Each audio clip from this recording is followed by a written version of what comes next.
மாண்புமிகு பொறுப்பு அமைச்சர் மாண்புமிகு அமைச்சர் அந்த அவங்க கேட்ட கேள்வி அவங்க ஊருக்கு கேட்டு குடுக்கலா குடுக்கலையா தமிழ்நாடு முழுவதும் நீங்க வாசிக்கிறீங்க. இதை போல வழங்கப்பட்டு வருகின்ற நிலையில் அவங்களுக்கு குடுக்க வாய்ப்பு இருக்காங்கிறத மட்டும் பதில் சொல்லுங்க. மாண்புமிகு பேரவைத் தலைவர் அவர்களே, இஸ்லாமியர்களுக்கு கபரஸ்தான் அமைக்க காஞ்சிபுரம் மாவட்டம் குன்றத்தூர் வட்டம் சாலமங்கலம் கிராமத்தில் புலன் எண் 105 1.25 ஹெக்டேர்ஸ் நிலமும் ருத்ரபூமி வகைப்பட்ட நிலத்தில் 2 ஹெக்டேர்ஸ் நிலமும் மாண்புமிகு அமைச்சர் தாமா அன்பரசன் உதவியோடு வழங்கப்பட்டு வருகிறது.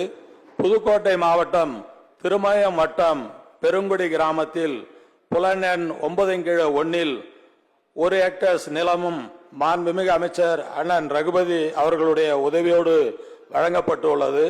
கோயம்புத்தூர் மாநகராட்சி கவுண்டம்பாளையம் சங்கனூர் கிராமத்தில் 2 ஏக்கர் நிலமும் மாண்புமிகு பொறுப்பு அமைச்சர் அண்ணன் முத்துசாமி உதவியோடு வழங்கப்பட்டு இஸ்லாமியர்களுக்கு கபரஸ்தான் அமைக்க வழங்கப்பட்டுள்ளது.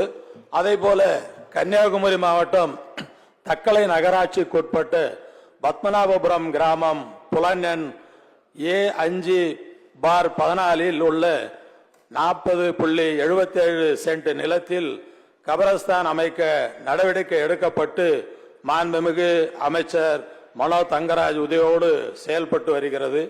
சென்னை மாநகராட்சி மண்டலம் 1 சாத்தான்காடு கிராமம் வார்டு எண் 7 உள்ள 5 ஏக்கர் நிலத்தை கபரஸ்தான் அமைக்க முறைப்படி நிலமாற்றம் செய்யும் நடவடிக்கை மேற்கொள்ளப்பட்டு மாண்புமிகு அமைச்சர் சேகர்பாபு அவர்களுடைய உதவியோடு நடைபெற்று வருகிறது.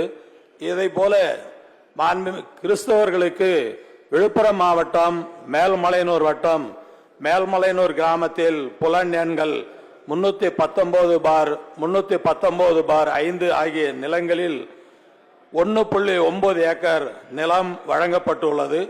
நாகப்பட்டினத்தில் வார்டு எண் 2 பிளாக் எண் 27 அரசு புறம்போக்கு நிலம் 2.250 சதுர மீட்டர் நிலம் மாண்புமிகு பொறுப்பு அமைச்சர் அந்த அவங்க கேட்ட கேள்வி அவங்க ஊருக்கு கேட்டு குடுக்கலா குடுக்கலையா தமிழ்நாடு முழுவதும் நீங்க வாசிக்கிறீங்க.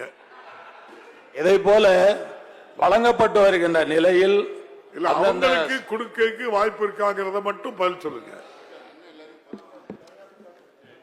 அதே அவர் கேட்டு இருக்கிறதுல தேனி மாவட்டம் அல்லி நகரம் கிராமத்தில் புலன் எண் 4.400 சதுர மீட்டர் நிலம் கிறிஸ்துவ மற்றும் முஸ்லிம் சிறுபான்மை மக்களுக்கு மயானம் அமைக்க வழங்கப்பட நடவடிக்கையில் உள்ளது. மாண்புமிகு அமைச்சர் பெரியசாமியுடைய உதவியோடு இதை போல பல்வேறு இடங்களில் அந்த இடம் தேவைப்படும் சட்டமன்ற உறுப்பினர்கள் அந்தந்த மாவட்ட ஆட்சித்தலைவருடைய கவனத்திற்கு அதை எடுத்து வர வேண்டும்.